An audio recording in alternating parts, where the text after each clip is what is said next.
কলিয়াবৰ গাঁও পঞ্চায়তৰ নিৰ্বাচনত ৮ গাঁও সভা সদস্যৰ জয়লাভ। নমস্কাৰ, কলিয়াবৰ নিউজলৈ আপোনালোকক স্বাগতম। আজিৰ মুখ্য সংবাদ।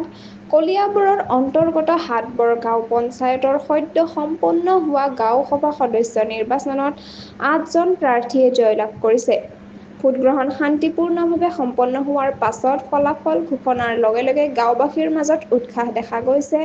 এই নিৰ্বাচনত যি প্ৰাৰ্থীসকলে বিজয়ী হৈছে তেওঁলোক হ'ল কবিতা শইকীয়া, মতিউৰ ৰহমান, অঞ্জনা শইকীয়া, উৎপল বৰা, হিৰমণি বৰা, নবীন দাস আৰু মেনকা। এইসকল প্ৰাৰ্থীয়ে গাঁওবাসীৰ বিশ্বাস আৰু সমৰ্থন লাভ কৰি জয়ী হৈছে। ইপিনে বিনা প্ৰতিদ্বন্দ্বিতাত জয়লাভ কৰা প্ৰাৰ্থীসকল হ'ল সংগীতা বৰা, বিমলিমা বৰা আৰু পূৰ্ণিমা সোণোৱাল।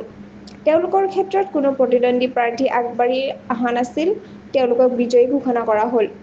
উল্লেখযোগ্য যে এইবাৰ গাঁওবাসীয়ে নিজৰ প্ৰতিনিধি নিৰ্বাচন কৰিবলৈ অধিক উৎসাহিত হৈ ভোটদানত অংশগ্ৰহণ কৰিছে। বহু স্থানত মহিলাৰ সক্ৰিয় অংশগ্ৰহণ লক্ষণীয় আছিল। বিজয়ীসকলে অঞ্চলৰ উন্নয়ন আৰু জনসেৱাত আগবাঢ়ি আহিব বুলি আশা প্ৰকাশ কৰিছে স্থানীয় ৰাইজে। অধিক জানিবলৈ সংযুক্ত হৈ থাকক কলিয়াবৰ নিউজ চেনেলটোৰ লগত।